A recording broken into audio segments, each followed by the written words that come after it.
partes del mundo, y ahora con la aterradora realidad de la pornografía infantil disponible libre y fácilmente en la Internet. ¿Qué hay por debajo de la perversión sexual de hoy en el mundo? ¿Quién dirige todo esto? Lo repito nuevamente, no vamos a ganar la guerra si pensamos que esta es una guerra política o filosófica o económica. Y lo más trágico es que en términos generales, ni siquiera nos estamos presentando para la batalla. Estamos en una guerra espiritual. El enemigo es Satanás. Por favor, leamos Ezequiel 28, versículo 11. Vino a mí palabra de Jehová diciendo: Hijo de hombre, levanta endecha sobre el rey de Tiro. Existía un antiguo rey, un rey malvado, quien era el gobernador político de aquellos tiempos. Y se le mandó a Ezequiel que le predicara, que le advirtiera y que le dijera las malas noticias en su contra. Pero el profeta Ezequiel miró a través del rey de Tiro, o por sobre él, llegando al verdadero poder detrás del trono. En muchas ocasiones, Dios se dirige a Satanás a través del instrumento que él ha utilizado. Por ejemplo, en el huerto del Edén, la serpiente estaba allí. Pero Dios se dirigió a Satanás a través de la serpiente, quien usaba a la serpiente. En el Nuevo Testamento, Jesucristo se dirigió a Satanás a través de Simón Pedro. Él dijo algo que probaba que había un poder detrás de Simón Pedro, aun cuando el mismo Simón Pedro ni siquiera estaba consciente de que estaba siendo usado. Jesús mandó, mirando a Simón Pedro: Quítate de delante de mí, Satanás, me eres tropiezo, porque no pones la mira en las cosas de Dios, sino en las de los hombres. Había un poder detrás de la serpiente. Había un poder detrás de Pedro. Había un poder detrás del rey de Tiro. Ezequiel capítulo 28, versículos del 11 al 15. Vino a mí palabra de Jehová diciendo: Hijo de hombre, levanta endecha sobre el rey de Tiro, y dile: Así ha dicho el Señor, Jehová. Tú eres el sello de la perfección, lleno de sabiduría y acabado de hermosura. En Edén, en el huerto de Dios estuviste. De toda piedra preciosa era tu vestidura, de cornerina, topacio, jaspe, crisólito, berilo y ónice, de zafiro, carbunclo, esmeralda y oro. Los primores de tus tamboriles y flautas estuvieron preparados para ti en el día de tu creación.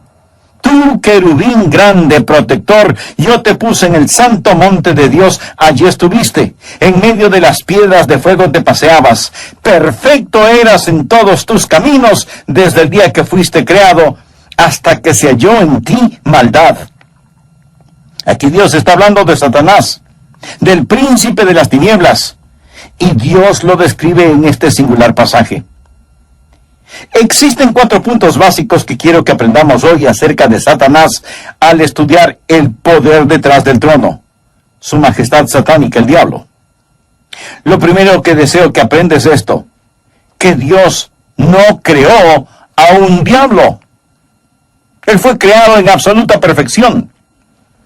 El diablo es una persona creada. Dios no creó a un diablo. Cuando Dios creó a Satanás, él no era Satanás. Cuando Dios lo creó, él era un querubín, él era un ángel. Él fue creado en absoluta perfección.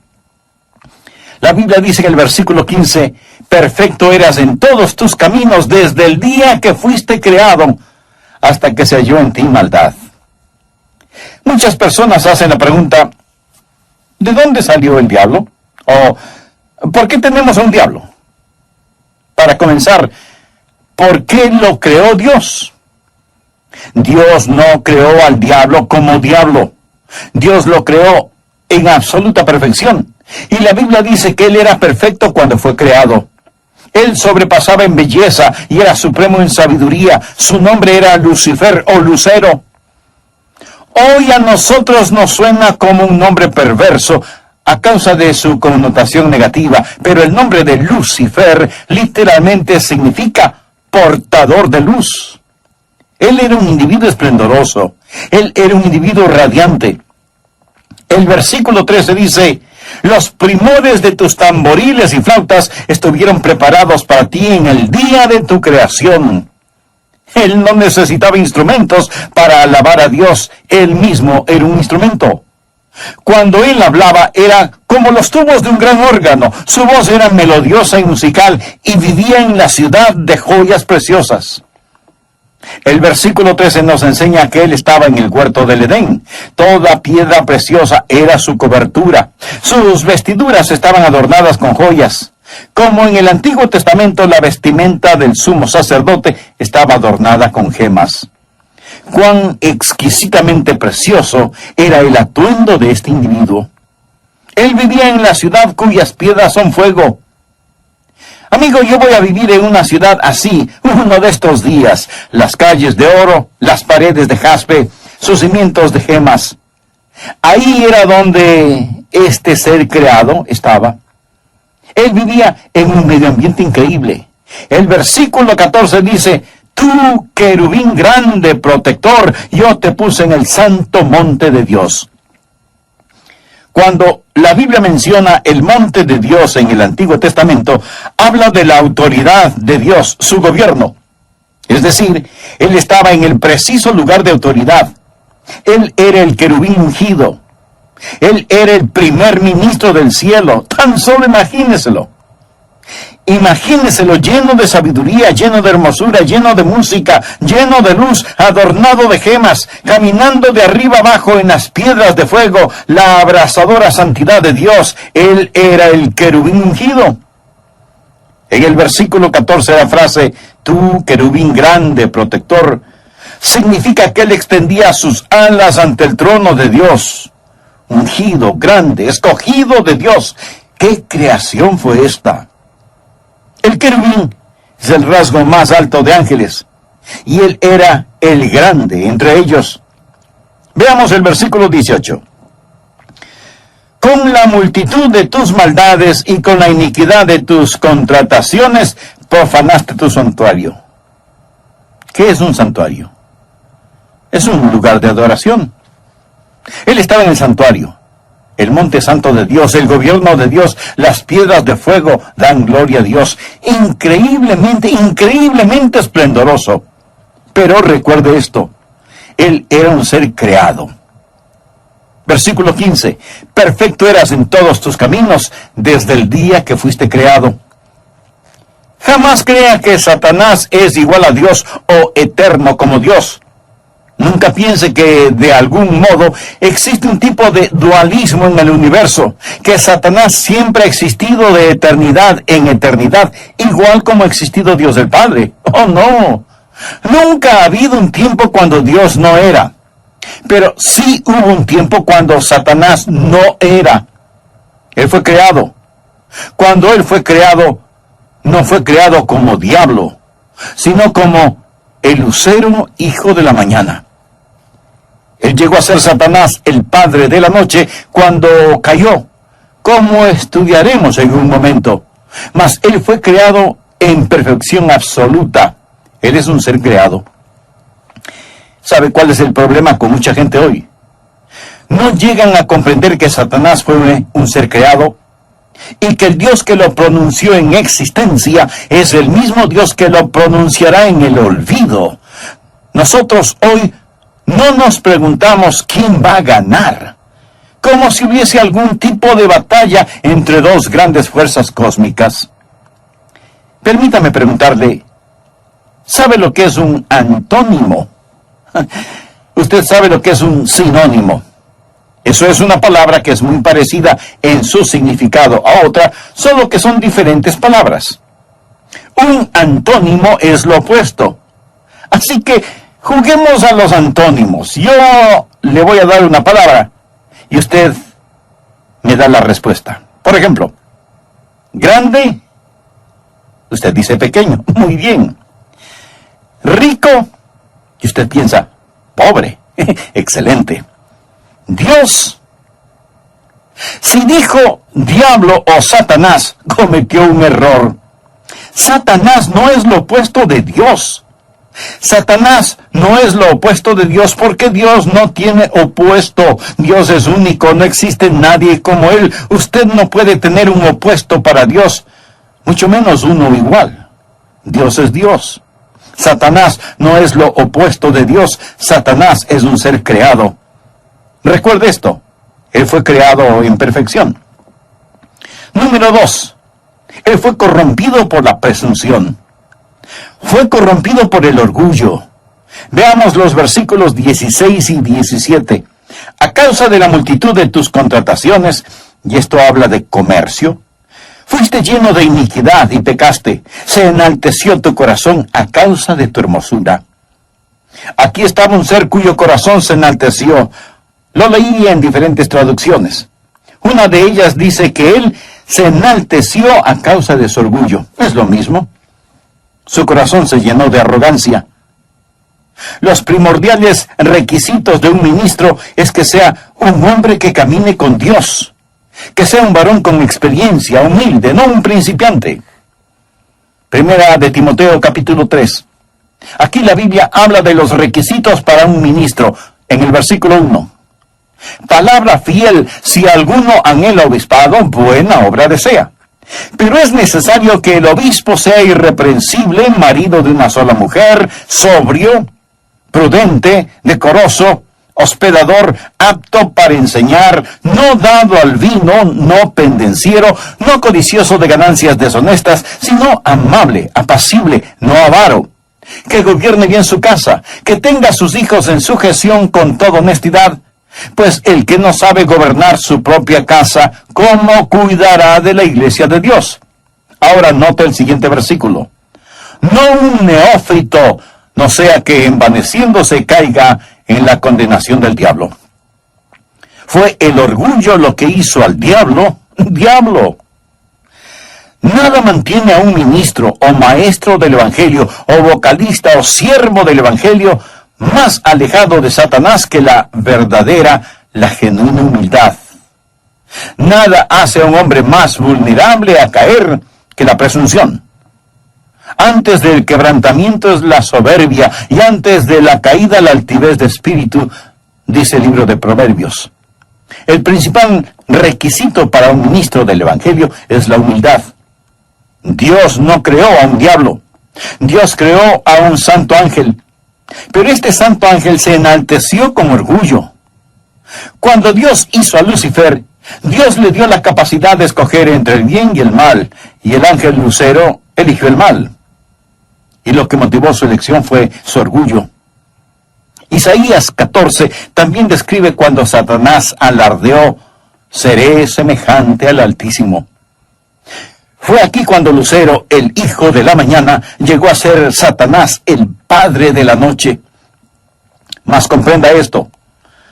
Satanás tenía belleza indescriptible, y aún posee dicha belleza. Observe el versículo 17.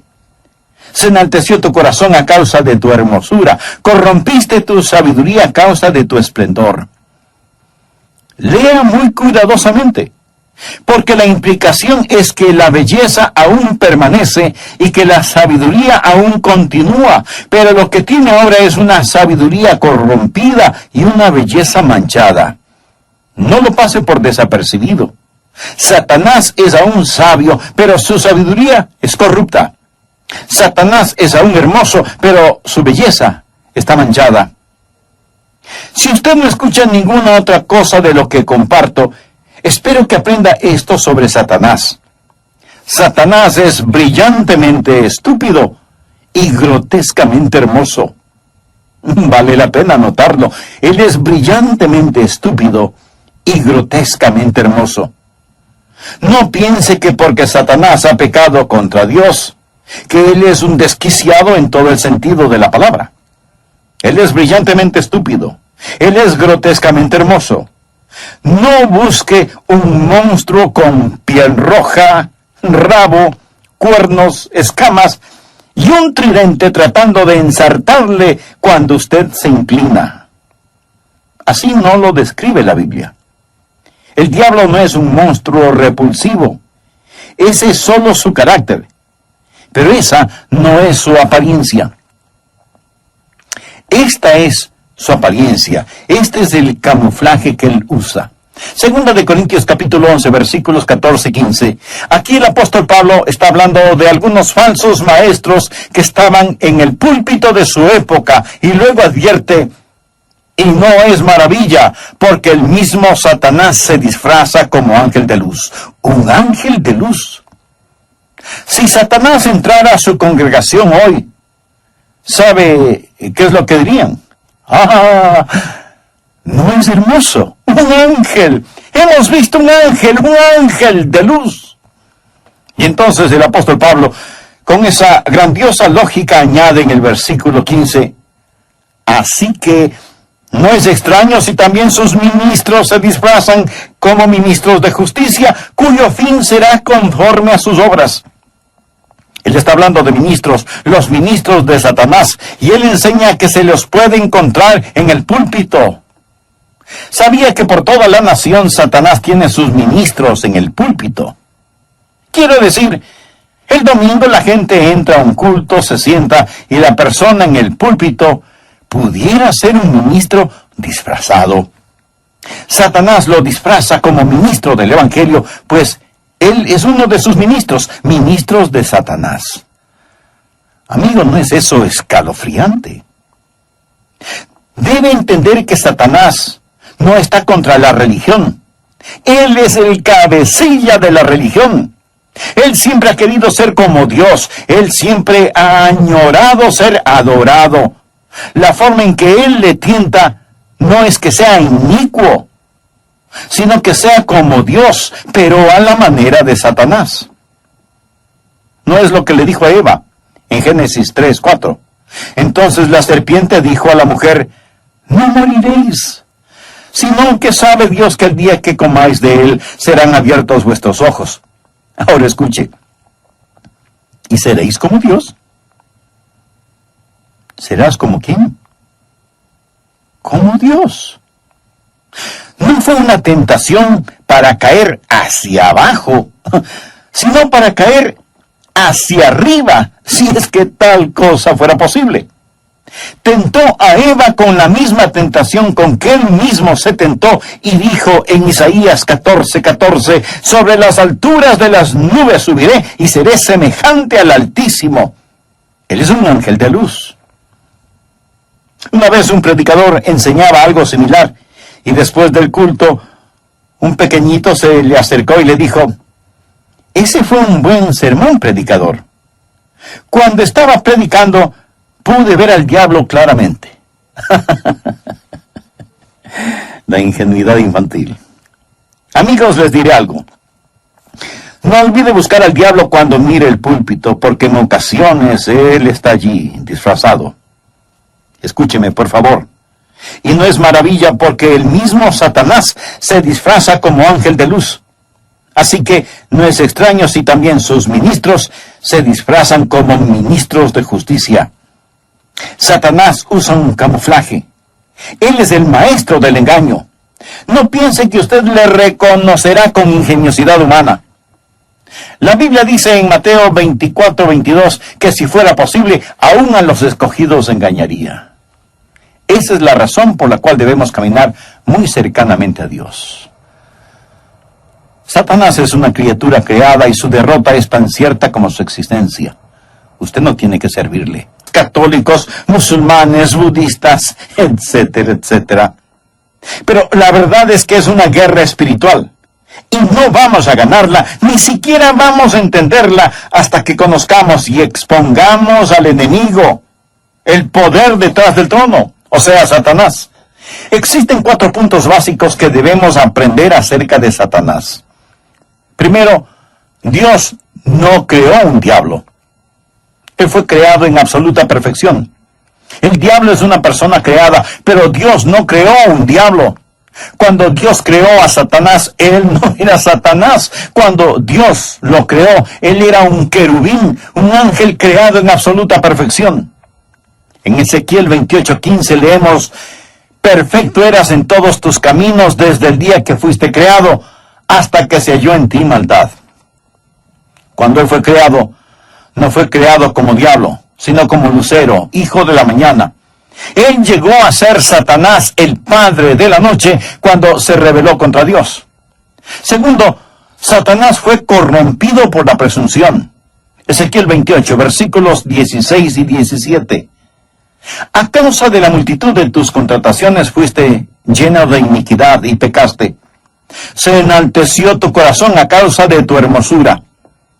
Él fue corrompido por el orgullo. Su corazón se enalteció.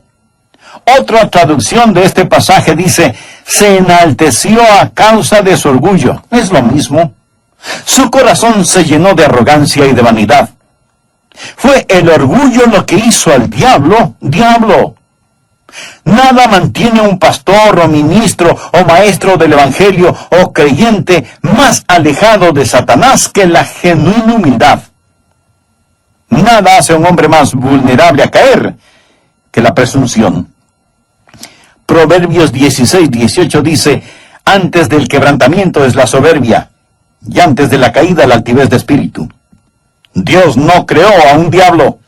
Dios creó a un santo ángel, pero este santo ángel se enalteció con orgullo. Cuando Dios creó a Lucifer, le dio la capacidad de escoger entre el bien y el mal, y el ángel lucero escogió el mal. Y lo que motivó su elección fue su orgullo. Satanás es un maestro del engaño. No piense que usted le reconocerá con su ingeniosidad humana. No podrá hacerlo. La Biblia dice en Mateo 24:24 que si fuera posible, aún a los escogidos engañaría. Esa es la razón por la que debemos caminar muy cercanamente a Dios. Satanás siempre ha querido ser adorado. Y en las instituciones teológicas liberales, él está ahí. En las iglesias liberales, mundanas e inicuas, y en las sectas falsas, él está allí. Y esto es lo que vamos a ver más y más en los últimos días. Primera de Timoteo, capítulo 4, versículo 1. Pero el Espíritu dice claramente que en los postreros tiempos algunos apostatarán de la fe, escuchando a espíritus engañadores y a doctrinas de demonios. ¿Alguna vez usted ha visto a un hombre seducir a una mujer o a una mujer que seduce a un hombre? Existe un espíritu seductivo, pero no es de seducción sexual. Ellos seducen teológicamente, escuchando a espíritus engañadores y a doctrinas de demonios. Escuche la escritura otra vez.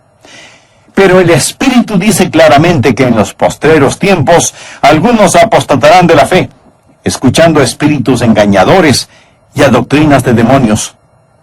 Por lo tanto, ¿qué hemos dicho? Hemos dicho que Satanás fue creado en perfección, pero se corrompió por su orgullo. Él se enalteció a causa de su belleza y dijo, yo soy demasiado sabio, hermoso, grande y magnífico para ser menos que Dios. Tercero, Satanás continúa con poder. A veces tenemos la idea que él hoy no tiene ningún poder en este mundo. Pero leamos el versículo 16. A causa de la multitud de tus contrataciones, o sea, el comercio, fuiste lleno de iniquidad y pecaste. Y pecaste.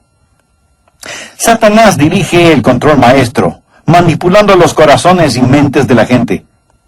Es por ello que vivimos en una sociedad tan violenta. Él es el instigador. ¿Por qué Dios permite que tenga poder? ¿Por qué Dios simplemente no lo elimina? ¿Por qué Dios tan solo no lo destruye? Si Dios hiciera eso, Él no estaría trabajando según su plan, su santidad y su justicia. Dios tiene un plan, y Dios lo está llevando a cabo, y dicho plan está en perfecta sincronización con su santidad. Usted puede encontrar esto en Hebreos capítulo 2, versículo 14. Esto es lo que Hebreos tiene que decir acerca de Satanás y su destrucción. Así que, por cuanto los hijos, está hablando de nosotros, llamándonos los hijos de Dios. Así que, por cuanto los hijos participaron de carne y sangre, esto es, que vivimos en la carne y sangre, o en un cuerpo, Él también, y aquí se refiere a Jesús, Él también participó de lo mismo. Es decir, que Jesús vino en carne y sangre, Dios se encarnó, Él tomó un cuerpo humano para destruir por medio de la muerte al que tenía el imperio de la muerte, esto es, al diablo. Alguien dirá, ¿por qué Dios simplemente no lo mata? Dios dice, no, yo pondré a mi Hijo en la cruz. ¿Por qué dice que Jesús participó de carne y sangre?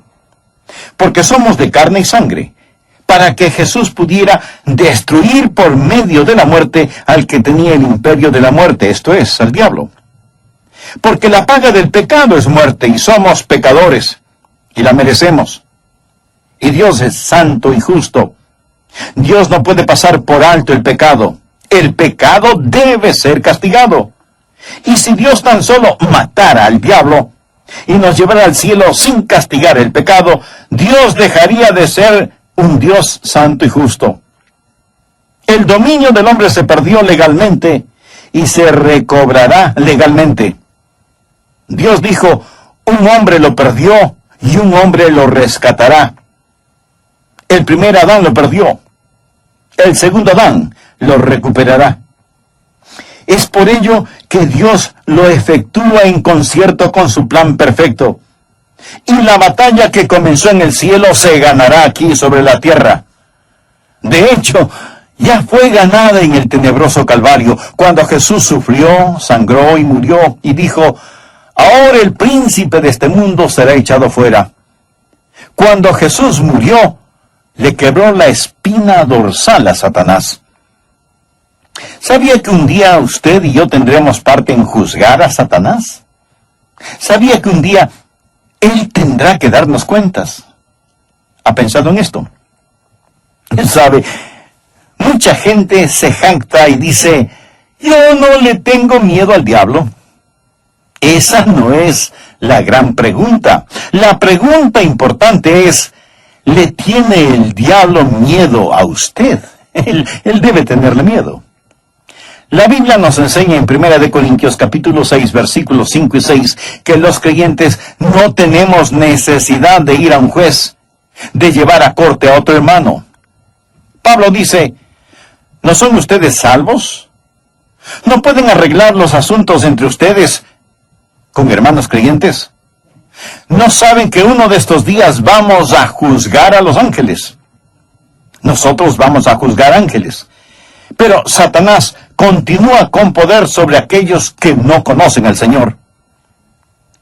Recuerda cuando Jesús fue tentado por Satanás. El diablo le dijo, todo esto te daré si postrado me adorares.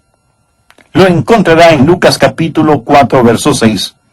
A ti te daré toda esta potestad y la gloria de ellos, porque a mí me ha sido entregada, y a quien quiero la doy.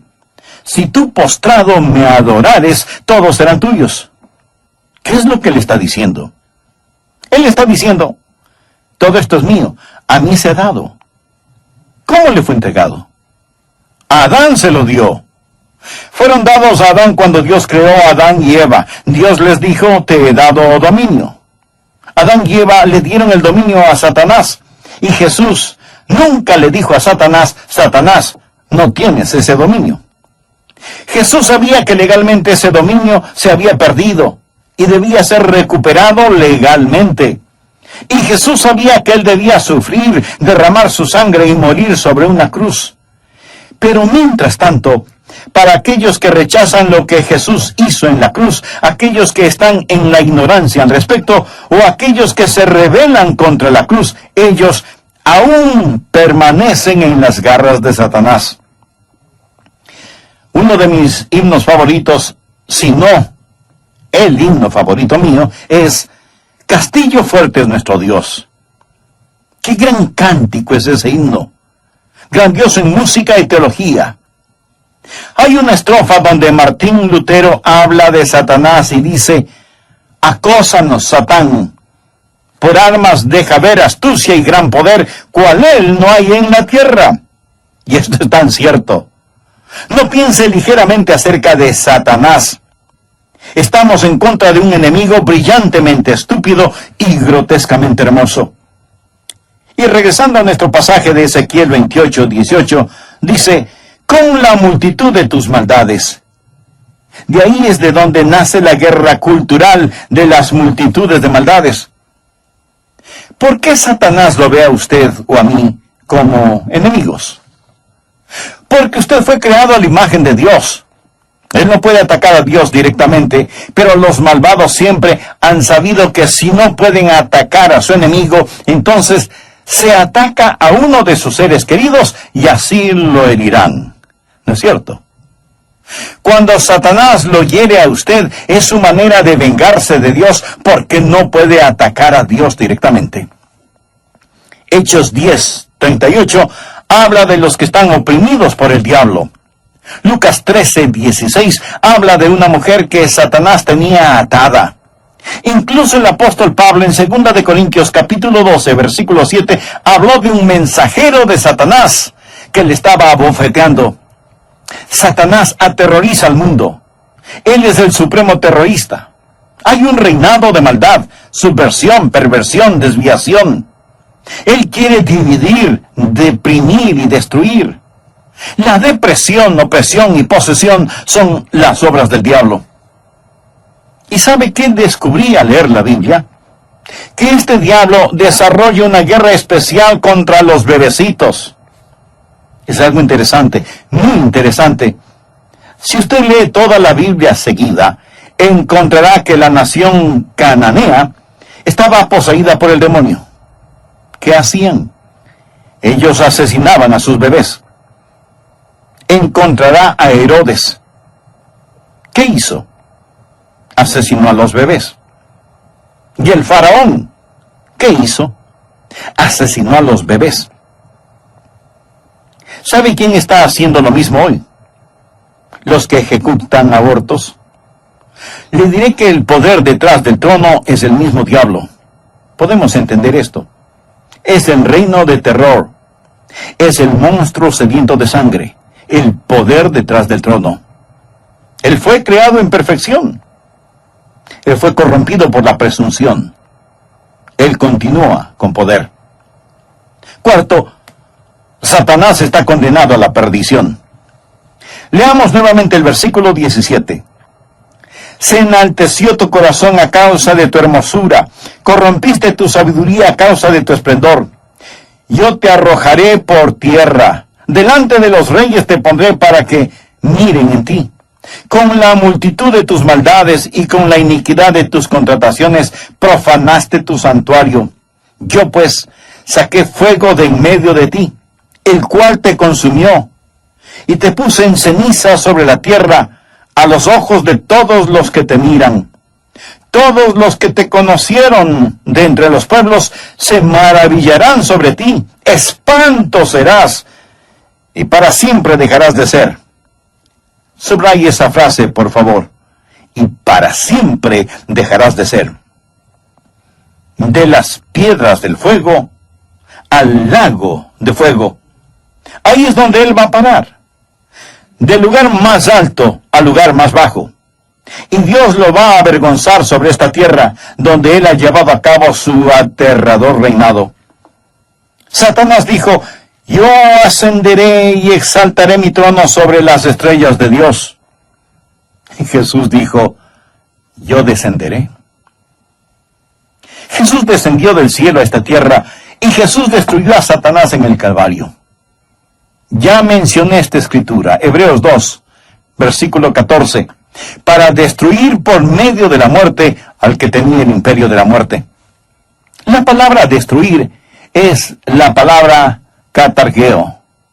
No significa destruir.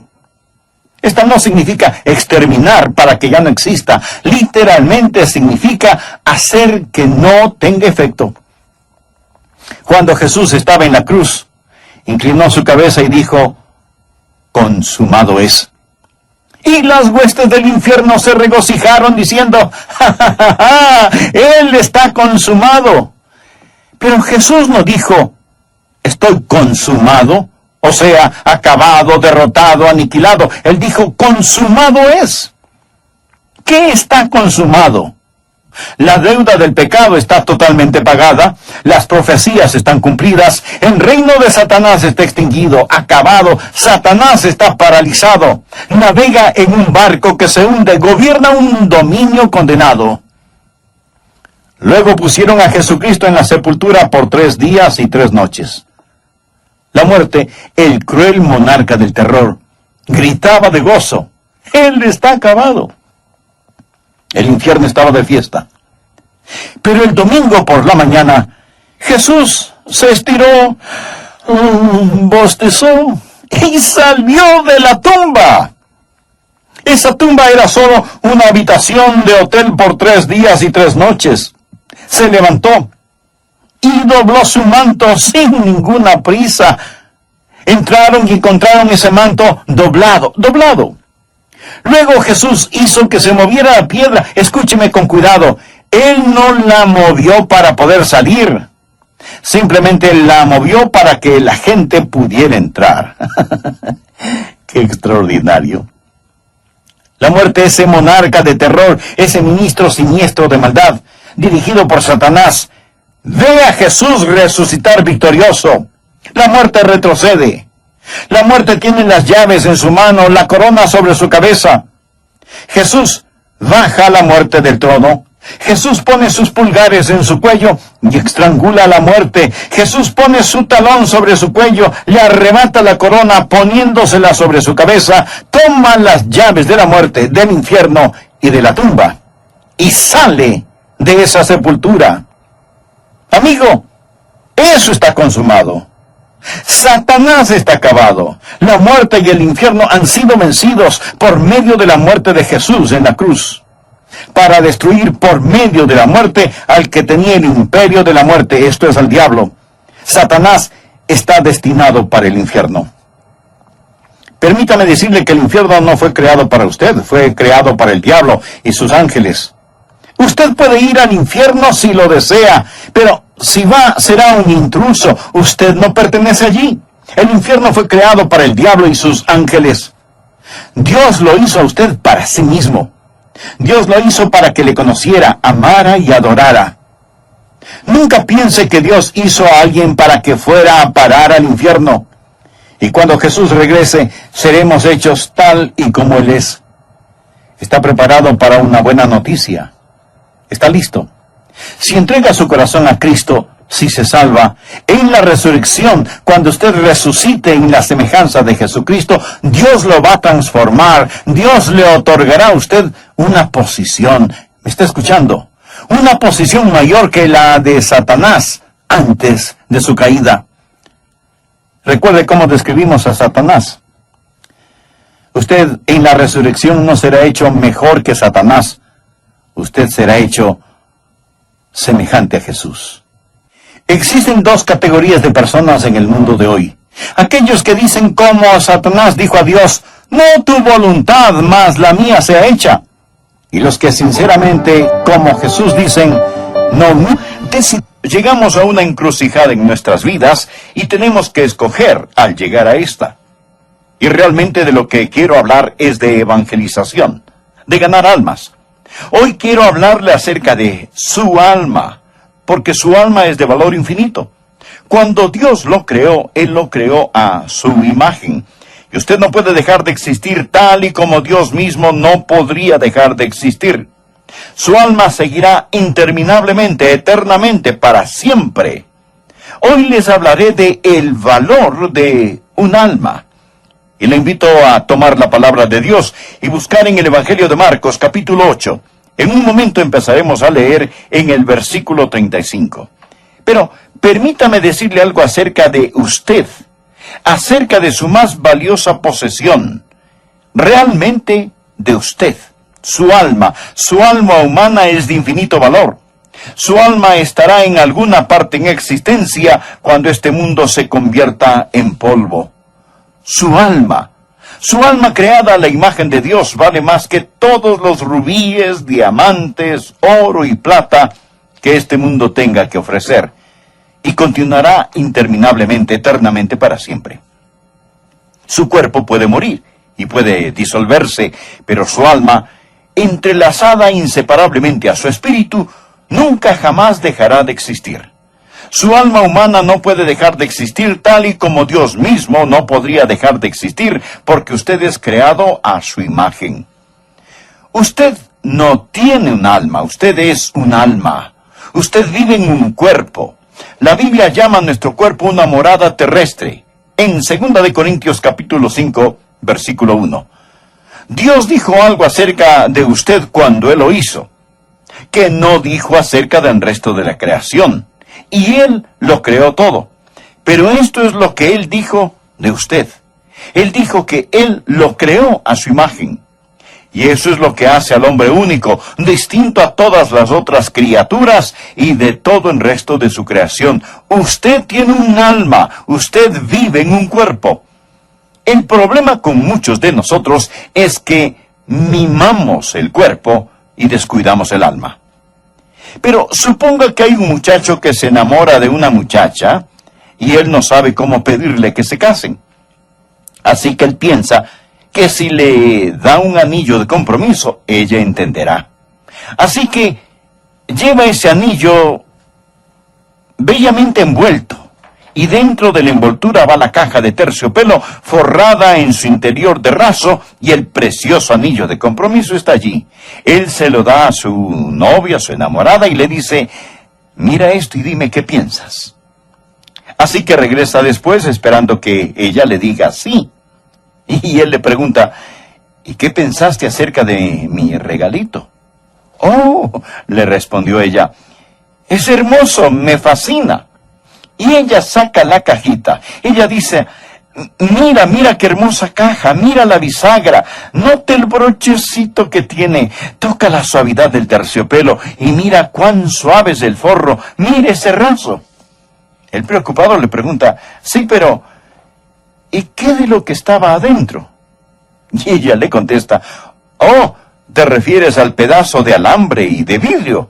Pues lo boté. Pero esta es una caja maravillosa. Muchísimas gracias. Mis amigos, permítame decirle que hay personas que son así. No entienden que el cuerpo es la caja, el alma es el anillo, es el diamante. Mimamos la caja, acariciamos la caja, alimentamos la caja, le damos descanso a la caja y descuidamos el diamante que está dentro. Deseo que vea lo que el Señor Jesús dijo acerca de su alma. Por favor, leamos Marcos capítulo 8, versículo 35. Dice así la Escritura: porque todo el que quiera salvar su vida la perderá, y todo el que pierda su vida por causa de mí y del Evangelio la salvará. Porque ¿qué aprovechará el hombre si ganara todo el mundo y perdiere su alma? ¿O qué recompensa dará el hombre por su alma? Porque el que se avergonzare de mí y de mis palabras en esta generación adúltera y pecadora, el Hijo del Hombre se avergonzará también de él, cuando venga en la gloria de su Padre con los santos ángeles. Jesús está diciendo: aquí tiene una lastimosa y mala propuesta. Si un hombre trata de intercambiar su alma por todo este mundo, esa es una mala propuesta. Deseo que piense primero acerca del tesoro fabuloso. El tesoro fabuloso, es decir, su alma humana. ¿Qué hace que un alma tenga tanto valor? ¿Le gustaría saber cuánto vale usted? ¿Quiere saber por qué un alma vale más que todas las acciones, los bonos, los edificios, las bienes raíces, las escuelas y las industrias puestas juntas? Su propia alma vale más que todos los rubíes, diamantes y gemas. Su alma vale más que todas las estrellas en el universo. Su alma. ¿Quién creó su alma? Verá, el creador de algo añade a su valor. ¿Quién creó el alma humana? La Biblia nos dice en Génesis capítulo 2, versículo 7, que Dios sopló en su nariz aliento de vida y fue el hombre un alma viviente. Y Efesios capítulo 2 nos dice: somos hechura suya. Ahora usted es la hechura más importante del trabajo del Dios omnipotente. Picasso pintaba, y sus obras se venderían por millones de dólares debido a la creatividad de Picasso. He estado en el Museo del Louvre en París. para ver la Mona Lisa, famoso cuadro. Y muy francamente, no me impresionó mucho, pero evidentemente vale tanto debido a quien la pintó. Usted es la hechura del Dios omnipotente. Usted es la obra extraordinaria del ingenio creativo de Dios. Usted es la última obra maestra creativa del Dios omnipotente. Somos su hechura, su creatividad. Piense en sí mismo, amigo. Usted ha sido hecho a mano por Dios. Eso es lo que hace que su alma valga tanto. Permítame decirle la segunda cosa. No solo la creatividad que ha sido puesta en su alma, sino la potencialidad que está en su alma. Verá, una cosa vale no solo por lo que es, sino también por lo que puede ser. Usted un día puede ser transformado a semejanza de Jesucristo. ¿Lo cree? Un día usted puede llegar a ser como Jesucristo. Ese es el potencial que existe en usted. Sentado en su asiento hay 3 personas. No una, sino 3 personas. La persona que usted es ahora, la persona que puede llegar a ser si continúa yendo en la misma dirección, que va hasta finalmente acabar en el infierno, y la persona que usted podría ser si entrega su corazón a Jesucristo y le permite que le transforme por su gracia gloriosa. Este es el potencial que hay en un alma humana. Ahora no quiero que solo pensemos acerca de este fabuloso tesoro, su alma, sino también quiero que pensemos acerca de una transacción fatua, tonta, inservible. Por favor, leamos el versículo 36, porque ¿qué aprovechará el hombre si ganare todo el mundo y perdiere su alma? ¿O qué recompensa dará el hombre por su alma? Note, esta es una transacción fatua, tonta. Jesús el Maestro es quien habla. Él está hablando acerca de un hombre que apuesta su alma con la vana esperanza de ganarse el mundo. Usted no puede ganarse el mundo. Y si se lo ganara, usted no puede dejárselo. Y voy a decirle algo más. Si usted pudiera ganárselo, y si usted pudiera dejárselo, nunca le satisfacería. Nunca le satisfacería. Es por eso que es tan pésima esa oferta. Usted fue hecho para Dios. Dios lo creó para que le conociera, le amara y le agradara a Él. Ni los placeres ni las posesiones pueden satisfacer. La filosofía no puede satisfacer. Dios lo creó para Él. Dios creó al pájaro para volar en el cielo. Dios creó al pez para nadar en el mar. Dios le creó a usted para que le conociera y le amara. Por lo tanto, su elemento es Dios.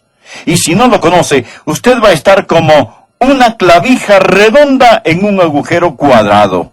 O va a ser como un pez en un árbol, o como un pájaro bajo el agua. Dios lo creó para Él. En Él vivimos, nos movemos y tenemos nuestro ser. Este mundo no puede satisfacerlo.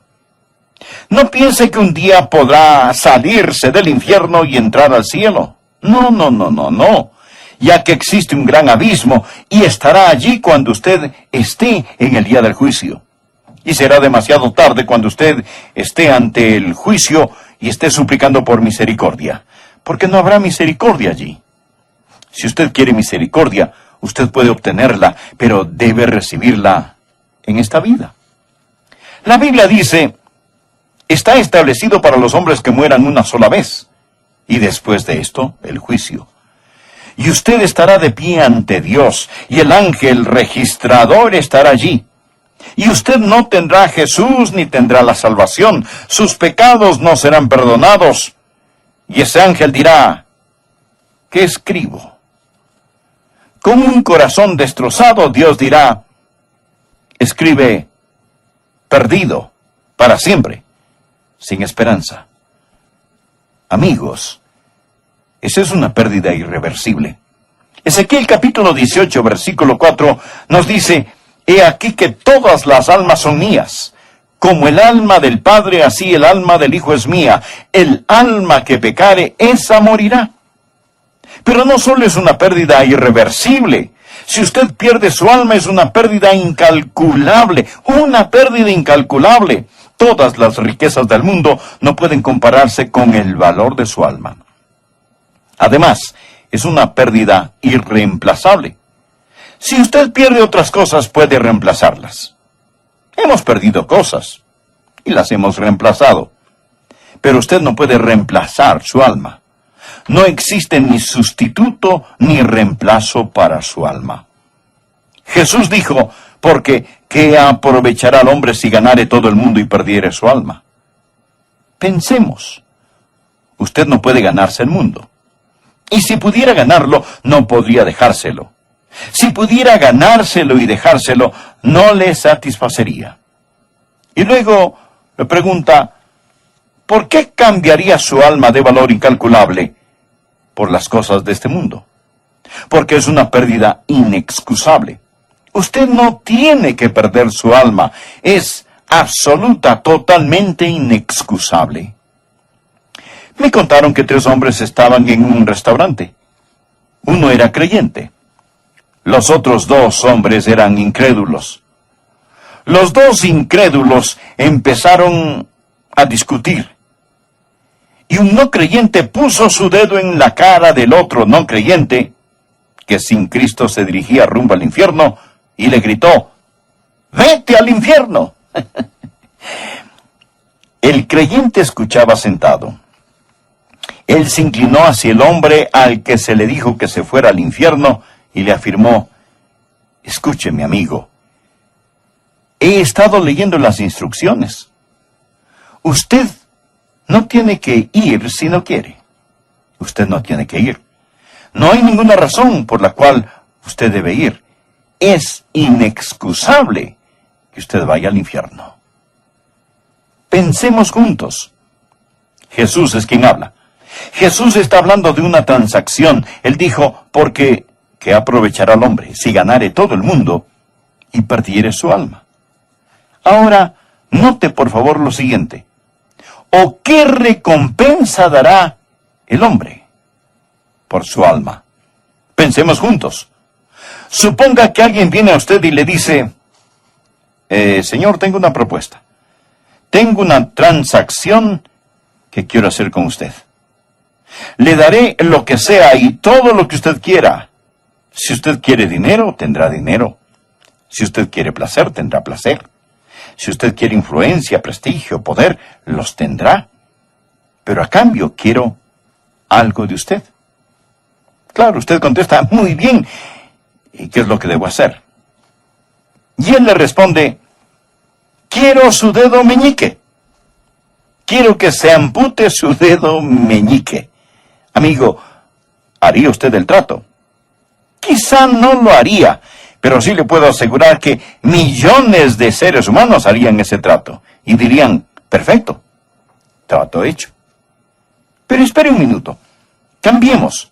Subamos la apuesta un poco. Supongamos que lo que le están pidiendo es no su dedo, sino su brazo. Y le dice, yo quiero todo el brazo. Pero recuerde, usted podrá tener todo lo que desee. ¿Haría usted el trato? Otra vez, algunos sí lo harían. Quedarse sin un brazo para tener todo lo que desean, pues les parecerá un buen trato. Pero ¿qué tal si la propuesta fuera diferente? Y le dijeran, quiero sus ojos. Usted nunca podrá ver más. Yo quiero sus ojos y sus oídos. Y podrá tenerlo absolutamente todo. Entonces usted a lo mejor diría, un momento, espere un momento. ¿De qué me sirve todo? Usted quiere mis ojos, quiere mis oídos, usted quiere esto y aquello, y sin embargo me dará todo. No. No me importa si me da todo el mundo. Amigos, hay un punto donde toda persona coherente y razonable pondría el límite y diría, no haré el trato. ¿No es cierto? Es obvio. Escúcheme. Continuemos con el tercer punto. Deseo que piense en la tragedia fatal, porque esta es una historia de tragedia. Note de nuevo, Jesús está diciendo en el versículo 36 que el hombre pierde su alma. El hombre pierde su alma. ¿Ha calculado el costo si perdiera su alma? Aunque se haya ganado todo el mundo, ¿ha calculado el costo? Obviamente el diablo no quiere que usted piense en lo que le estoy diciendo. El diablo quiere que usted pierda su alma. Amigo, su alma vale billones de mundos como este. Y quiero motivarlos a tomar una decisión ahora mismo, de todo corazón. Y oré arrodillado al respecto. Que Dios me ayude a motivarlo hoy para que haga lo que usted necesita hacer. Por favor, escuche. Deseo contarle una historia.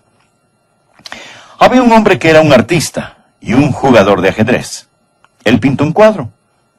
Un hombre joven jugando ajedrez con Satanás. Satanás tiene las piezas oscuras, el joven tiene las piezas claras. Y están jugando. El resultado del juego determinaría el destino del alma del hombre. Si el hombre joven le ganaba a Satanás, el juego de ajedrez, entonces él sería libre del poder del pecado y del mal para siempre. Por otro lado, si Satanás le ganaba, el joven llegaría a ser esclavo de Satanás para siempre. El hombre que pintó el cuadro era un experto de ajedrez. Y usted sabe, en ajedrez, la idea es poner en jaque mate a la otra persona. Y si usted puede ponerla en jaque mate en unas 4 movidas, usted acaba el juego. Usted solo dice jaque mate y no hay forma de escapar. Y en este cuadro, Satanás movió sus piezas en el tablero de ajedrez de tal forma que era obvio que había puesto al joven en una posición donde no podía ganar. Jaque mate. El joven estaba sentado a un lado y su mano vacilaba sobre su peón, tratando de ver cuál movida podía hacer. En el lado opuesto estaba Satanás, sabiendo que él ya ganó el juego y tenía un destello misterioso en sus ojos. Los jugadores de ajedrez venían y veían esa pintura. Había un hombre llamado Paul Morphy. Era de Luisiana. Él era un maestro, él era un campeón de ajedrez. De hecho, tuvo que jubilarse como campeón debido a la tensión en su cerebro que le ocasionaba jugar ajedrez. Pero él fue a la galería de arte para ver esta pintura. Y ahí estaba el joven, en la pintura, con su mano titubeante. Morphy no quería perder, por decirlo así, este torneo. Él se puso en el lugar del joven. 5 minutos estuvo allí de pie. 10 minutos, 20, 30, 40, pensando y pensando, y entonces él ve algo que el pintor del cuadro no había visto, y él estaba pensando de una manera que el hombre joven pudiera ganar, y allí mismo en el museo él exclamó: joven, haz esta movida, haz esta movida. Amigos, yo sé muy poco de ajedrez, pero sí sé algo de la Biblia. Y sé lo que estoy diciendo. Hay solo un movimiento que usted puede hacer, y este es arrepentirse de sus pecados y dar su corazón a Jesucristo. Amigos, si yo tuviera 1000 almas, daría cada una de ellas a Jesús. Porque he leído las instrucciones. Usted no tiene que ir al infierno. Hay un movimiento que usted puede hacer, porque ¿qué aprovechará al hombre si ganare todo el mundo y perdiere su alma? ¿O qué recompensa dará el hombre por su alma? Y simplemente voy a pedirle que lo haga hoy. Voy a pedirle que haga hoy lo que usted se alegrará de haber hecho cuando esté de pie ante la presencia de Dios. Voy a pedirle que ponga su fe donde Dios ha puesto sus pecados, en Jesús. Recíbalo como su Señor y Salvador, y le prometo bajo la autoridad de la palabra de Dios que Él le salvará y le mantendrá salvo por toda la eternidad, porque usted no tiene que perder su alma. Diga todo lo que los hombres han soñado, han tramado y han vendido sus almas para alcanzar, se volverá herrumbre, polvo, moho y corrupción. El tiempo tal y como lo conocemos llegará a su conclusión. El milenio se habrá acabado y los muertos resucitarán para ser juzgados uno por uno, para estar en pie ante el Señor Jesucristo y comparecer ante el juicio final. Le invito para que abra su Biblia en el libro de Apocalipsis, capítulo 20. Comenzamos a leer en el versículo 11. Esta es la visión que Dios dio al apóstol Juan. Visión acerca del juicio. Y esto es lo que él vio al mirar el futuro. Dice así la Escritura. Y vi un gran trono blanco, y al que estaba sentado en él, de delante del cual huyeron la tierra y el cielo, y ningún lugar se encontró para ellos. Y vi a los muertos grandes y pequeños, de pie ante Dios. Y vi los libros abiertos, y otro libro fue abierto, el cual es el libro de la vida. Y fueron juzgados los muertos por las cosas que estaban escritas en los libros, según sus obras. Y el mar entregó los muertos que había en él, y la muerte y el Hades entregaron los muertos que había en ellos, y fueron juzgados cada uno según sus obras. Y la muerte y el Hades fueron lanzados al lago de fuego. Esta es la muerte segunda. Y el que no se halló inscrito en el libro de la vida fue lanzado al lago de fuego. Amigos, esta es la palabra de Dios, totalmente verdadera, totalmente inspirada, y es el mensaje de Dios para esta generación. El mensaje es este: hay un juicio en camino. Uno de estos días usted va a estar de pie ante Dios omnipotente y usted va a ser juzgado porque hay un juicio venidero. Por lo tanto, 4 cosas deseo poner ante usted acerca de este juicio. Primeramente, al abrir la Biblia, quiero que veamos lo que llamaré la escena descrita. En el versículo 11, Juan describe: y vi un gran trono blanco y al que estaba sentado en él, de delante del cual huyeron la tierra y el cielo. ¡Qué escena! Estamos hablando de un juicio. Note la sala del tribunal. Hay una tarima, hay un banco, un trono, y es grande y es blanco.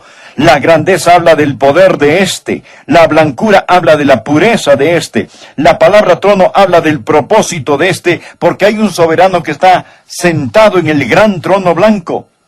Y espero que usted nunca tenga que comparecer allí. Jesucristo será el juez.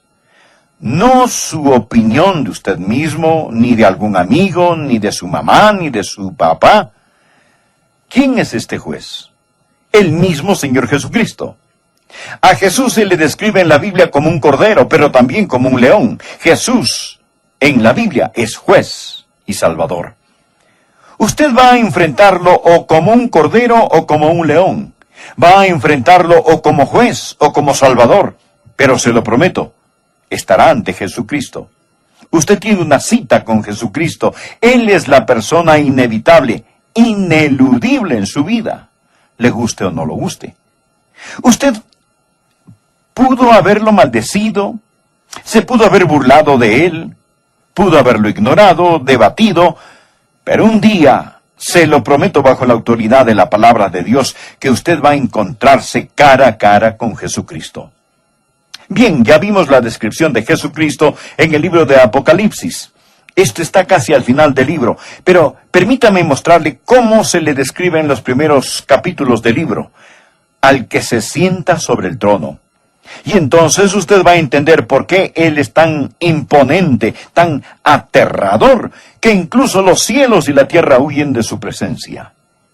Apocalipsis capítulo 1, empezando por favor en el versículo 13, el apóstol Juan tiene una visión. Él ve a Cristo exaltado, y esto es lo que él escribió: y en medio de los 7 candeleros, a uno semejante al Hijo del Hombre, vestido de una ropa que llegaba hasta los pies, y ceñido por el pecho con un cinto de oro.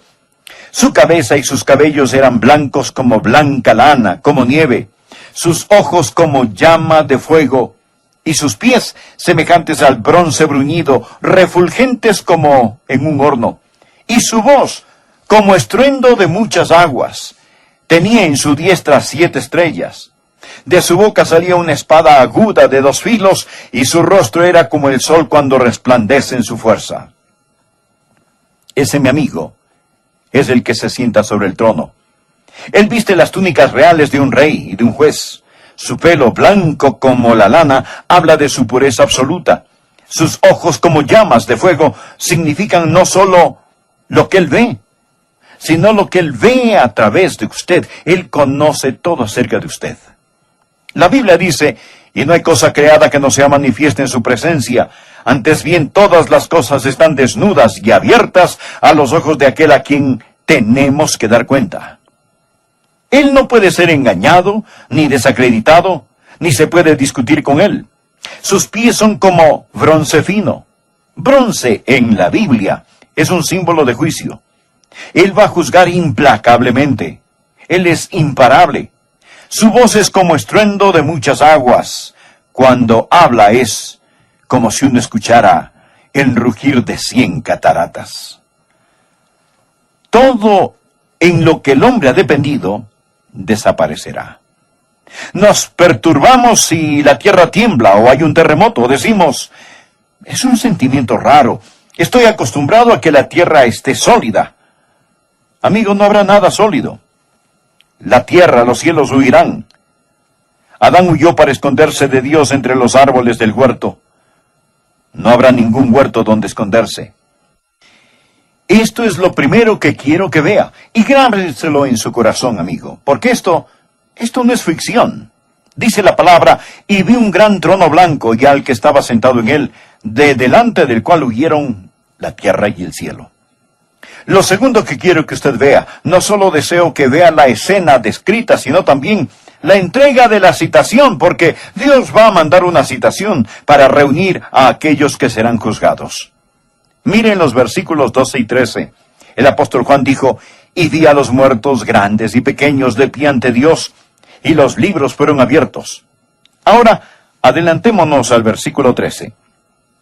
Y el mar entregó los muertos que había en él, y la muerte y el Hades entregaron los muertos que había en ellos y fueron juzgados. Subraye eso, por favor. Cuando Dios mande sus citaciones, Él no tiene que conseguir una extradición de la muerte, ni el infierno. Cuando Él dice, vengan, entonces todos tienen que venir.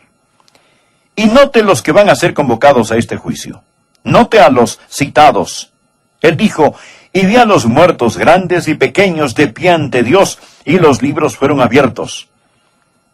No sé cuán insignificante usted piensa que es, o cuán poderoso se imagina que sea, sin Jesucristo. Se lo garantizo con la palabra de Dios, que uno de estos días, sea usted un individuo grande o un individuo pequeño, afluente o mendigo, famoso o desconocido, usted va a estar de pie ante Dios. Y usted dirá, bueno, ¿es justo que Dios permita que alguien que nunca oyó el Evangelio muera y vaya al infierno? ¿Son ellos salvos, pastor, si nunca oyeron? Pienso que una pregunta más grande ¿es usted salvo si usted no quiere compartirles? No, la Biblia enseña que sin Jesucristo van a ser juzgados, pero no serán juzgados de la misma manera que usted va a ser juzgado. Escuche por favor, Lucas capítulo 12, versículo 47 nos dice, aquel siervo que conociendo la voluntad de su Señor no se preparó, ni hizo conforme a su voluntad, recibirá muchos azotes. Mas el que sin conocerla hizo cosas dignas de azotes, será azotado poco. Porque a todo aquel a quien se haya dado mucho, mucho se le demandará. Usted está escuchando la palabra de Dios. Usted ha escuchado que Jesús salva. Usted oirá a alguien con las lágrimas en sus ojos rogarle, implorarle que usted venga a los pies de Jesús. Amigos, y aquellos que nunca escucharon van a comparecer y ser juzgados. ¿Qué le va a pasar a usted? ¿Qué le va a pasar a usted? A usted que conocía la voluntad de su amo y no la hizo. Note cuándo da la citación y los lugares de los que serán llamados. Él continúa. Y la muerte y el Hades entregarán los muertos que había en ellos. La muerte tiene el cuerpo. Cuando su cuerpo muere, la muerte viene por su cuerpo y lo lleva a la tumba para que se desintegre. Pero hay una parte de usted que no va a la tumba. Va a un lugar llamado el infierno. Es una traducción de la palabra griega Hades. Es el lugar de los muertos antes del juicio final. Ellos van a esperar allí el juicio. Usted dirá, pastor, espere un minuto, por favor. ¿Por qué, si ya están en el infierno, por qué los sacan del infierno para juzgarlos? Ese no es el lago de fuego, es el Hades. Ellos van a ser lanzados al lago de fuego. Y se preguntará, ¿pero cuál es la diferencia? Bueno, suponga que alguien comete un crimen y es acusado por el gran jurado. Él es tan peligroso que el juez no permite fianza. Así que lo meten a la cárcel del condado hasta que sea juzgado. Luego se le saca de esa cárcel, se le juzga y se le manda a la penitenciaría. El lago de fuego es la penitenciaría eterna. Pero por ahora la muerte tiene el cuerpo y el infierno tiene el alma. Ahí es donde van las personas que han muerto sin Cristo. Su cuerpo está en la tumba, su alma detenida en el infierno, esperando el juicio final. Ahora pasemos a la tercera cosa. Los secretos expuestos. Por favor, mire Apocalipsis capítulo 20, versículos 13, de nuevo. Y vi a los muertos grandes y pequeños de pie ante Dios, y los libros fueron abiertos, y otro libro fue abierto, el cual es el libro de la vida, y fueron juzgados los muertos por las cosas que estaban escritas en los libros, según sus obras. Dios está manteniendo los libros. Dios está registrando lo secreto que nadie más sabe. Permítame mencionar algunos versículos. Eclesiastés 12:14. Porque Dios traerá toda obra a juicio, juntamente con toda cosa encubierta, sea buena o sea mala. Romanos capítulo 2, versículo 16. En el día en que Dios juzgará por Jesucristo los secretos de los hombres. Verá, existen cosas confidenciales, cosas que nadie sabe, cosas que su madre y su padre no saben, cosas que su esposo o esposa no saben, cosas que sus hijos no saben, cosas quizás que usted mismo ha olvidado, tratando de sacar de su conciencia, pensando que quizás el estatuto de limitaciones los borrará todos. Y hemos vivido lo suficiente como para endurecernos hacia esas cosas particulares, pero Dios mantiene los libros al día. Yo tenía un amigo a quien estaban criticando y le pregunté, ¿cómo te sientes al ser criticado? Él dijo, solo doy gracias a Dios que no saben más. Solo doy gracias a Dios que no saben más, pero Dios lo conoce todo. Secretos que se han reprimido, secretos que se han registrado, Dios los conoce todos. Bien, prosigamos con la última cosa, y esta es la sentencia determinada. La sentencia determinada, porque existe una sentencia.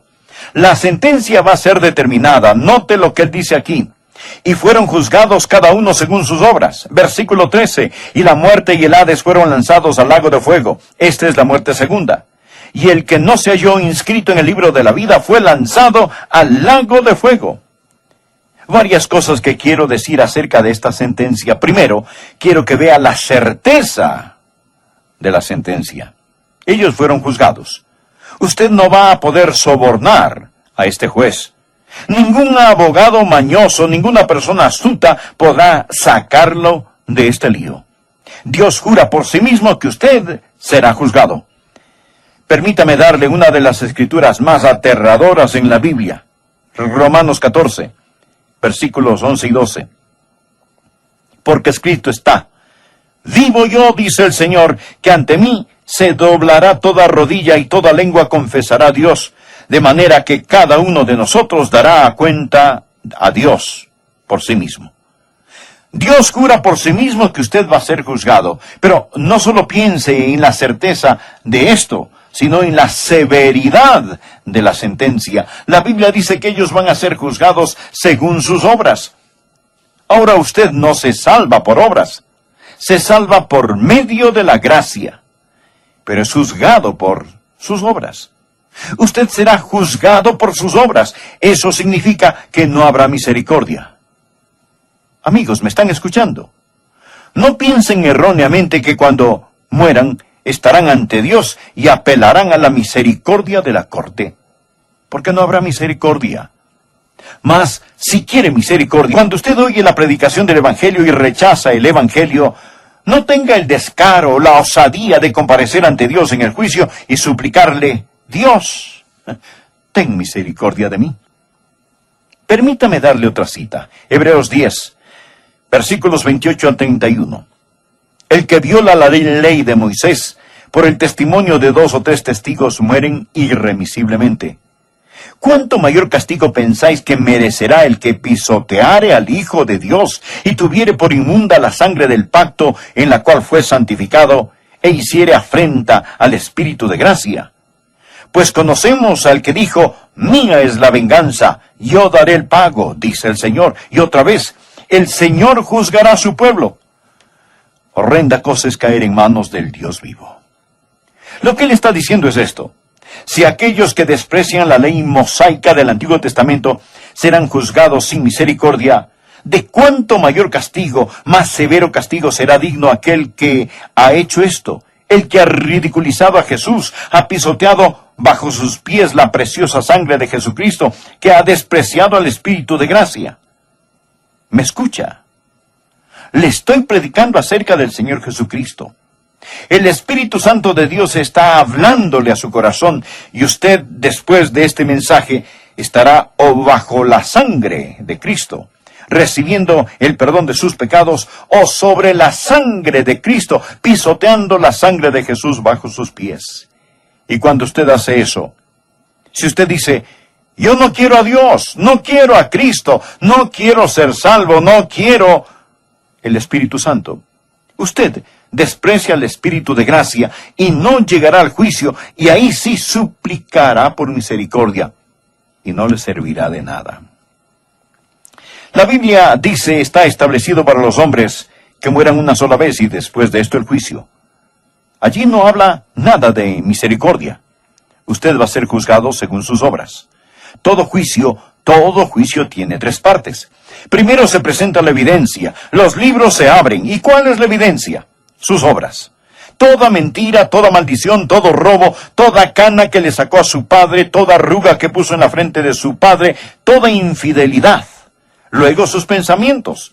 Dios anotó la lujuria como adulterio, Dios anotó el odio como asesinato, y después su influencia. No solo lo que usted hizo, sino aquellos que influenció y guió a hacer el mal.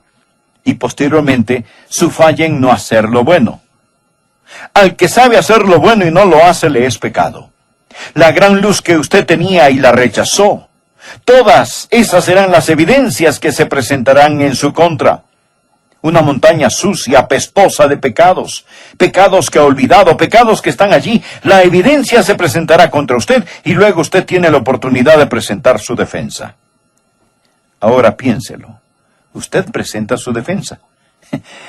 ¿Cuál será su defensa?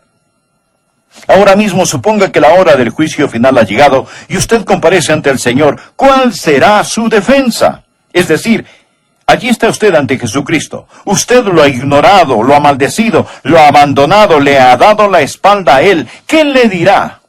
Oh, sé lo que usted probablemente le dirá. Espera un minuto, Señor, espera un minuto. Yo no sabía a cuál iglesia unirme. Había tantas iglesias. La iglesia bautista, la iglesia presbiteriana, la iglesia de Dios, la pentecostal, la iglesia de Cristo, la episcopal, las independientes. Así que yo no sabía a cuál iglesia asistir, de cuál hacerme miembro. Y Cristo le dirá, yo no te dije que creyeras en la iglesia. Yo te dije, cree en el Señor Jesucristo y serás salvo. Amigo, ¿me está escuchando? Los fuegos del juicio de Dios cayeron sobre Jesús en el Calvario, y ahí es donde es mejor que usted esté firme de pie, porque el fuego no puede pasar por donde el fuego ya pasó. Él es quien murió por usted, Él le ama, Él invita y quiere que usted se entregue a Él hoy. ¿Por qué no hace conmigo esta sencilla oración? Amado Dios, quiero hacer las paces contigo fuera de corte. Vengo a donde el fuego ya pasó, vengo a Jesús, vengo a la cruz. Entrego mi corazón por medio de la fe en Jesucristo. Señor, confío en ti. Creo que eres el Hijo de Dios, que pagaste mi deuda de pecado con tu sangre en la cruz, que resucitaste. Y ahora mismo, como un niño, te recibo por la fe. Entra en mi corazón. Perdóname, sálvame. ¿Qué pasó en ese tiempo? A lo mejor podemos pensar en el arca, los animales y el diluvio, pero meditamos muy poco en lo que pasó para que estos acontecimientos se dieran. Hoy el Dr. Adrian Rogers nos dará un claro cuadro de cómo fueron los días de Noé. Saludos amigos, en el nombre del Señor Jesucristo. Bienvenidos a El Amor que Vale.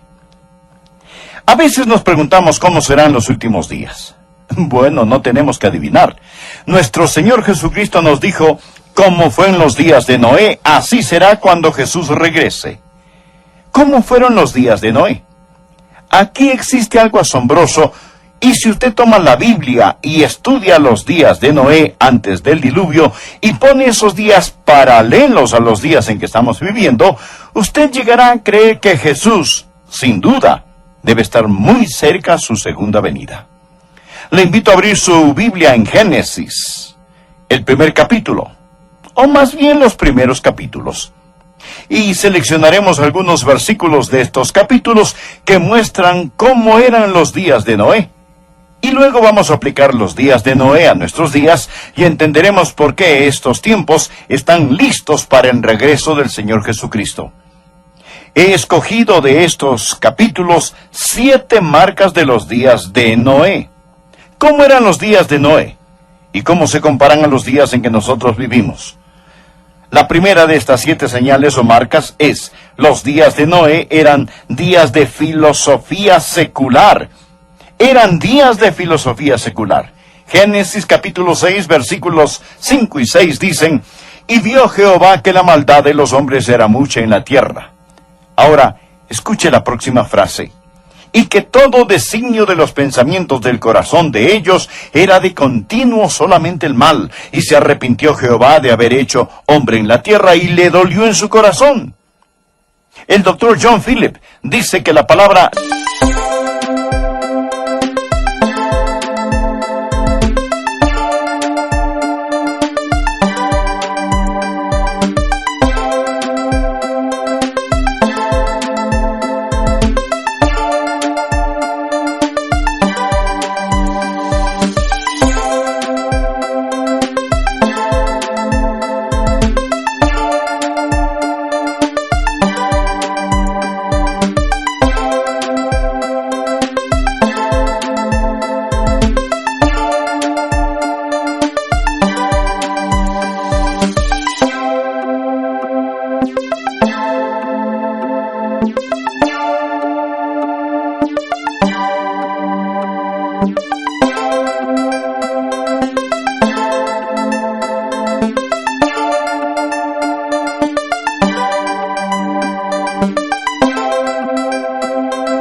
designio viene de la raíz hebrea que quiere decir moldear, formar, como un alfarero. De hecho, ellos estaban tratando de moldear la sociedad por medio de la filosofía. El doctor Phillips comenta: los hombres formaron filosofías malévolas, apoyaron causas asquerosas, pusieron de moda pecados detestables y se esforzaron para ajustar la sociedad a su molde. Hoy las filosofías de la nadadora atormenta. Así que sí, eran tiempos de avance tecnológico. ¿Y cómo son nuestros días? En nuestra vida hemos visto a los hombres caminar en la luna. Hemos empujado más allá las fronteras de la ciencia. Hemos perdido toda la habilidad para ser sorprendidos. Ahora traveseamos con la ingeniería genética que posee toda clase de potencialidad imponente y al mismo tiempo aterradora. Los científicos tratan de alterar y manipular la genética del hombre. La tercera marca en los días de Noé es que eran días de plagas sociales. Ellos no habían alcanzado la utopía. No habían tomado este conocimiento científico y lo habían convertido en algo bueno. Note en Génesis capítulo 6, empezando en el versículo 11, que dice: y se corrompió la tierra delante de Dios, y estaba la tierra llena de violencia. Y miró Dios la tierra, y he aquí que estaba corrompida, porque toda carne había corrompido su camino sobre la tierra. Dijo pues Dios a Noé: he decidido el fin de todo ser, porque la tierra está llena de violencia a causa de ellos, y he aquí que yo los destruiré con la tierra. Los días de Noé fueron días de gran violencia. Amigos, vivimos en una época donde hay guerras pequeñas y grandes, rebeliones y levantamientos por todas partes, secuestros, guerrillas, sobreabundancia de asesinatos innecesarios y ataques. El crimen organizado, en cierta forma, es un negocio más grande que el gobierno de los grandes países del mundo, y la gente está llena de violencia y de un espíritu de venganza como nunca antes. La mayoría de nosotros vivimos encerrados en casas detrás de puertas bajo doble o triple llave. Los días de Noé fueron días en que la sociedad se desintegraba. Eran días de multiplicidad de matrimonios. Había una plaga de divorcio en los días de Noé. Mire Génesis, capítulo 6, los versículos 1 y 2. Aconteció que cuando comenzaron los hombres a multiplicarse sobre la faz de la tierra, y les nacieron hijas, que viendo los hijos de Dios que las hijas de los hombres eran hermosas, tomaron para sí mujeres, escogiendo entre todas. Los comentaristas de la Biblia nos dicen que cuando Jesús dijo que se casaban y se daban en casamiento, no hablaban del matrimonio normal, o sea, un hombre con una mujer hasta que la muerte los separe, sino de multiplicidad de esposas. Sabemos que un hombre llamado Lamec fue quien introdujo la poligamia en la sociedad. En Génesis capítulo 4, versículo 19 leemos, y Lamec tomó para sí 2 mujeres. El nombre de una fue Ada, y el nombre de la otra, Sila. Dios quiere un hombre para una mujer hasta que la muerte los separe. Cuando yo era adolescente, el divorcio era inusual, y más bien era una marca de vergüenza. Hoy vemos tanto crimen juvenil, y mucho es el resultado de los hogares destrozados. ¿Y qué del aborto? Un profesor de la Universidad de Princeton llamado Peter Singer, quien es el filósofo fundador del movimiento de los derechos de los animales, dijo que no es tan malo asesinar a un bebé, sobre todo si el bebé es minusválido o está mal formado. Y cito una de sus frases. Él dijo, matar a un infante minusválido no es moralmente equivalente a matar a una persona. ¿Qué le parece? Escuché a un profesor de bioética del Centro Universitario para los Valores Humanos de la Universidad de Princeton. Él dijo lo siguiente: la vida de un bebé recién nacido es de menor valor que la vida de un cerdo, un perro o un chimpancé. Mis amigos, estas cosas se dicen con toda seriedad. La cuarta marca. Los días de Noé eran días de perversión sexual. Génesis capítulo 6, versículo 5, y vio Jehová que la maldad de los hombres era mucha en la tierra. Ahora escuche. Y que todo designio de los pensamientos del corazón de ellos era de continuo solamente el mal. Este versículo no menciona lo que era ese mal, o cuán repugnantes eran esos designios. Pero Jesús nos da más detalles al respecto. Lucas capítulo 17. Jesús de nuevo habla de los días de Noé, pero hace algo muy interesante. Él compara los días de Noé con los días de Lot, y nos muestra que en los días de Noé hubo una revolución sexual, y fueron días de gran perversión sexual. Lucas 17, del versículo 26 en adelante, dicen lo siguiente.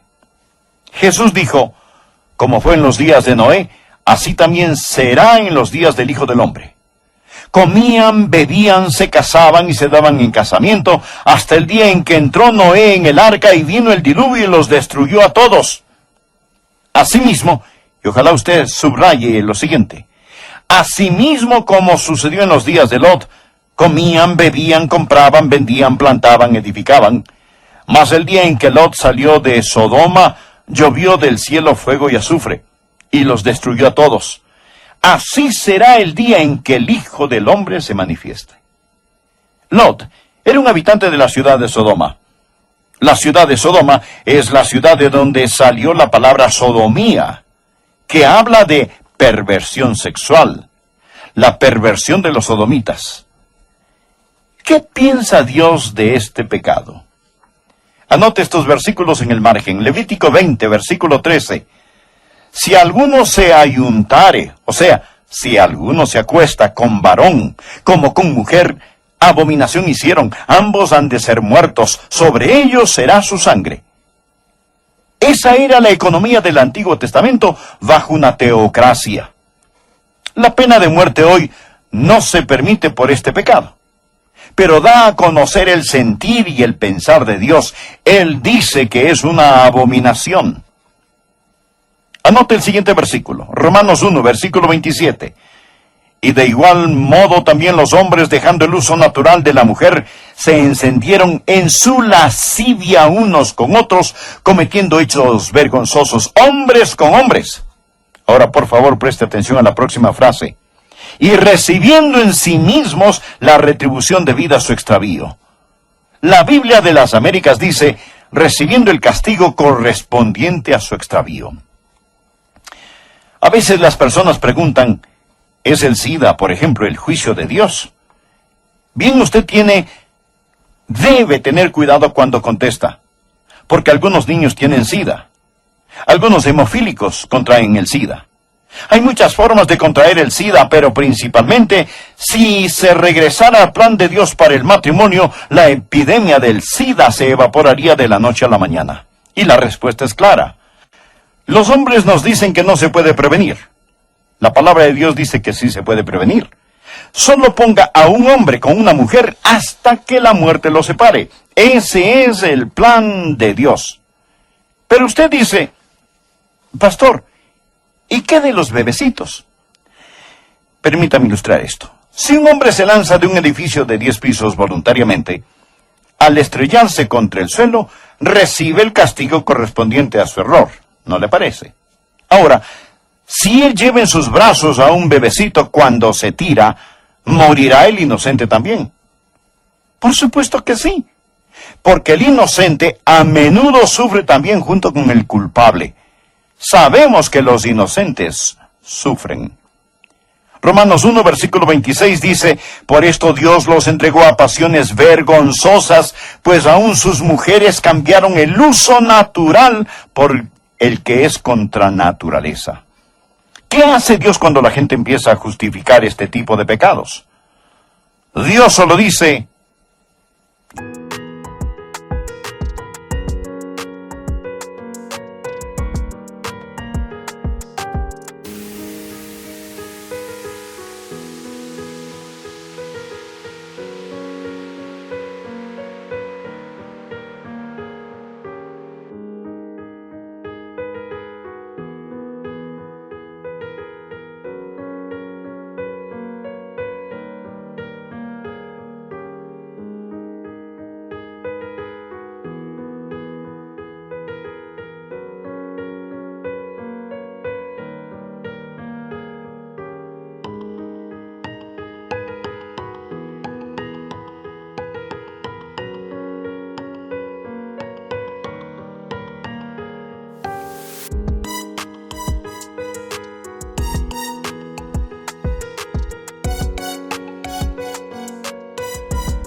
yo los dejo, yo los entrego.